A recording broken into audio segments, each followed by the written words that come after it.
सर्व आम्ही पॉझिटिव्ह घेतो. आम्हाला कुठेही अहंकार नाही, कुठेही गर्व नाही. कारण गर्वाचं घर खाली होतं. अरे देवेंद्रजींना ज्या पद्धतीनं टार्गेट केलं, महाराष्ट्राला आवडलं नाही अजिबात. व्यक्तिगत त्या ठिकाणी त्यांना टरबूज उद्धव ठाकरे बोलले, अजिबात महाराष्ट्राला त्या ठिकाणी आवडलं नाही.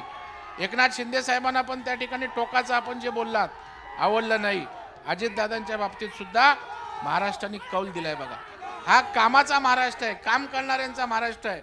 अजितदादांच्या स्वभावावर त्या ठिकाणी आपण बोलू शकतो, पण कामात वाघ माणूस आहे. शिंदे साहेब रात्रंदिवस संवेदनशीलतेनं काम करणारा माणूस आहे. देवेंद्रजी सर्वांगीण त्या ठिकाणी राजकारणामध्ये परिपूर्ण माणूस आहे.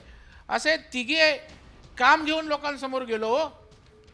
केवळ त्या ठिकाणी आम्ही टीका करत बसलो नाही. आणि अजूनही तुमच्या भूमिका ईव्हीएमचं काय झालं, मग लोकसभेला ईव्हीएम काय होते. मला वाटतं रडीचा डाव त्या ठिकाणी खेळू नका.